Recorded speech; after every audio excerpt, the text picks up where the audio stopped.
ఆదేశాలు ఏదైతే ఇచ్చిందో ఆదేశాలని ఆయన మన్నించి మొత్తానికి కోర్టులో అటెండ్ అయ్యి ఒక 3 నిమిషాలు మాత్రమే కోర్టు ఆవరణలో కోర్టులో జడ్జి ముందు ఉన్నట్టు తెలుస్తుంది. 2 చేతులు జోడించి నమస్కరించి మళ్ళీ డిసెంబర్ 12వ వస్తానని చెప్పినట్టు తెలుస్తుంది. సో మొత్తానికైతే ఇటు లోటస్ పాండ్ నుంచి లేటెస్ట్ అప్డేట్ ఏంటంటే లోటస్ పాండ్ నుంచి ఆయన బెంగళూరులోని తన నివాసానికి వెళ్ళబోతున్నట్టు తెలుస్తుంది.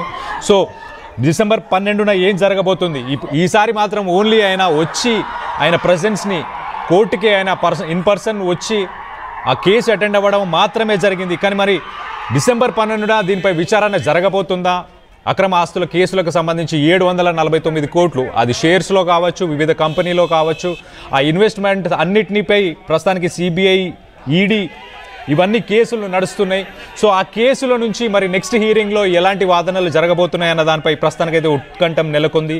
దీనిపై మీ అభిప్రాయాలు ఏంటనేది కింద కామెంట్ రూపంలో తెలియపరచండి. అలాగే ఒక్కసారి మనం విజువల్స్లో చూడొచ్చు ఎలాంటి సిట్యువేషన్ నెలకొంది. ప్రస్తుతానికి ఆయన లోటస్ పాండ్కి చేరుకున్నట్టు తెలుస్తుంది. లోటస్ పాండ్కి వెళ్ళే దారిలో ఎలాంటి సిట్యువేషన్ ఉంది కూడా చూసే ప్రయత్నం చేద్దాం.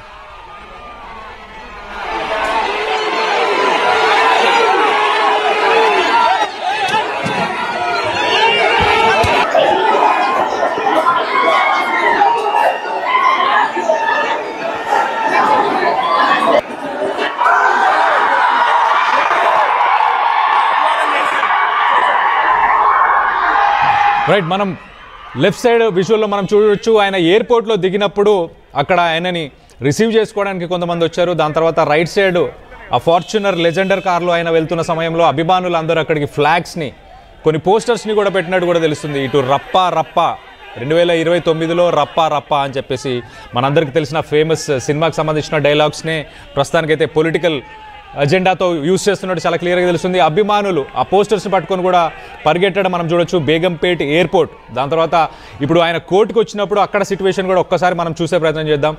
భారీ బందోబస్తు, అభిమానులు చాలా భారీ ఎత్తున వచ్చినట్టు తెలుస్తుంది. పోలీసులు ఆయనని దగ్గరుండి ఆ సిబిఐ కోర్టు రూమ్ నుంచి ఆయన వెహికల్ దగ్గరికి తీసుకెళ్లే ప్రయత్నం చేస్తున్నారు.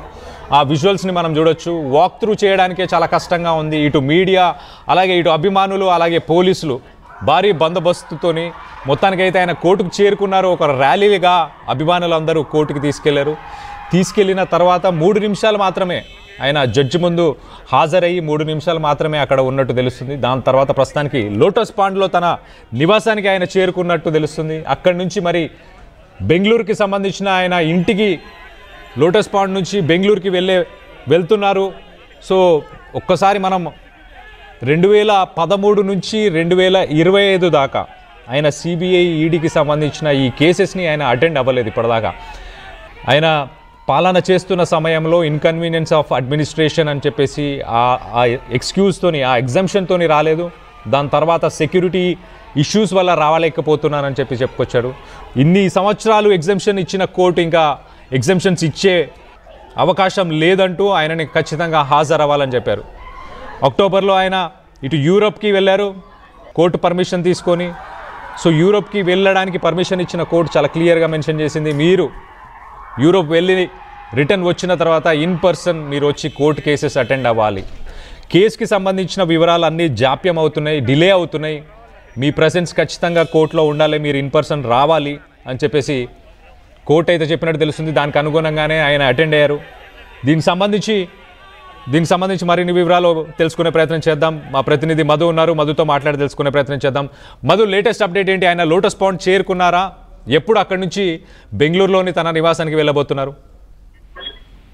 చాలా రోజుల తర్వాత హైదరాబాద్ రీచ్ అయ్యారు. హైదరాబాద్ రీచ్ అయిన తర్వాత ఆయన డైరెక్ట్ గా బేగంపేట్ నుంచి డైరెక్ట్ గా సిబిఐ కోర్టుకు వచ్చారు. నాంపల్లిలో ఉన్నటువంటి కోర్టుకు వచ్చారు. మొత్తం ప్రత్యేకంగా కోర్టు ఏర్పాటు చేశారు కాబట్టి ఆయన 2013 సెప్టెంబర్ నుంచి బెయిల్ పైనే ఉన్నారు జగన్మోహన్ రెడ్డి. అప్పటి నుంచి బెయిల్ పైన ఉన్నటువంటి సిచ్యువేషన్. సో ఈ అంశంలో ప్రత్యక్షంగా హాజరు కోరింది సిబిఐ కాబట్టి సిబిఐ కోర్టు ముందు జడ్జి ముందు హాజరయ్యారు, అపేర్ అయ్యారు. జడ్జి ఆయనకు సంబంధించినటువంటి డీటెయిల్స్ నోట్ చేసుకున్నారు. ప్రత్యక్షంగా హాజరవ్వాలని గతంలో సిబిఐ చెప్పింది కాబట్టి వ్యక్తిగతంగా హాజరైనటువంటి పరిస్థితి. ఒక రోజు ముందుగానే వచ్చారు, 21 లోపల హాజరు కమ్మనేటువంటి సిచ్యువేషన్ చేసింది. సో ఇంకా కొంచెం డీటెయిల్స్ లోకి వెళ్తే అసలు ఏం జరిగింది అనేటువంటిది కేవలం 3 నిమిషాలు మాత్రమే YS Jaganmohan Reddy court judge ముందు హాజరయ్యారు. ఇలాంటి మాటలు లేదు జడ్జి నుంచి. ఈయన కేవలం నమస్కారం చేశారు. 2 చేతులు జోడించి జగన్మోహన్ రెడ్డి జడ్జికి నమస్కారం చేశారు. ఆయన రిసీవ్ చేసుకున్నారు. వ్యక్తిగత రాజకీయ బయటకు వచ్చి వెళ్ళిపోయినటువంటి పరిస్థితి. ఇక్కడ నుంచి లోటస్ పాండ్కి వెళ్ళారు. ఆయన నివాసానికి లోటస్ పాండ్ లో ప్రస్తుతం కొద్దిసేపే ఉండనున్నట్టుగా తెలుస్తా ఉంది. అడ్వకేట్ మాట్లాడుతున్నట్టుగా తెలుస్తా ఉంది. ప్రస్తుతం అడ్వకేట్ టీమ్ బయటకు వస్తా ఉన్నారు. వాళ్ళంతా కూడా జగన్మోహన్ రెడ్డి హాజరైనటువంటి నేపథ్యంలో కోర్టు నెక్స్ట్ డేట్ ఇచ్చింది. ఆ వ్యక్తిగత హాజరుకి సంబంధించి మరొకసారి అపియరెన్స్ కోసం ఒకసారి వాళ్ళ వాయిస్ విందాం.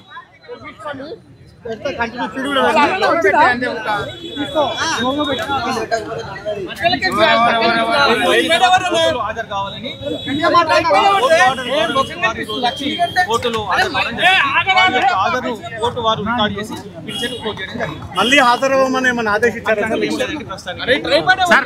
సార్ జగన్ వ్యక్తిగతంగా హాజరైన సమయంలో కోర్టు ఏమైనా కామెంట్ చేసిందా, అతను ఏమైనా క్వశ్చన్ చేసిందా?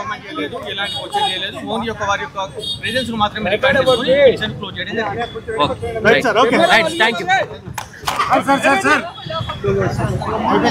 గణేష్ జరగండి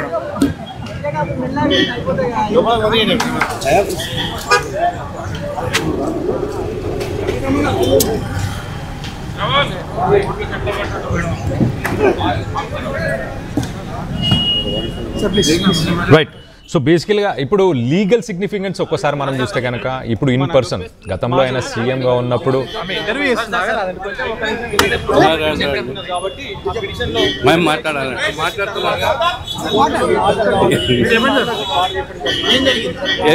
ఏమడుగుతారు మీరు?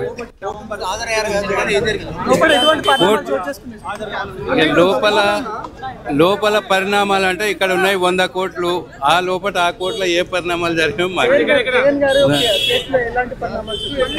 ఏది కోర్టులో మాత్రం చాలా ఇబ్బందికర వాతావరణమే అయింది. ఇక్కడ ఈ జనాలు ఏది ఇంతమంది పోలీసులు మా అడ్వకేట్లకు క్లయింట్లకు చాలా ఇబ్బంది హాజరు కావడము. ఒక కేసు గురించి దాదాపు 1000 కేసులు ఇబ్బంది అయింది.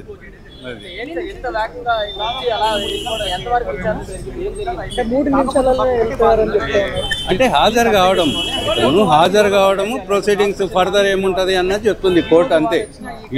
ఇన్ని రోజులు దాదాపు 2000 సంవత్సరం నుండి జగన్ గారు రాలేదు కదా, అయితే కంపల్సరీ హాజరు కావాలని చెప్పినందుకు ఈరోజు హాజరయ్యారు కోర్టుకి. ఈ రోజు హాజరయ్యారు. ఫర్దర్ డేట్ నెక్స్ట్ ప్రొసీడింగ్స్ ఏముంటాయో అది నడుస్తుంది.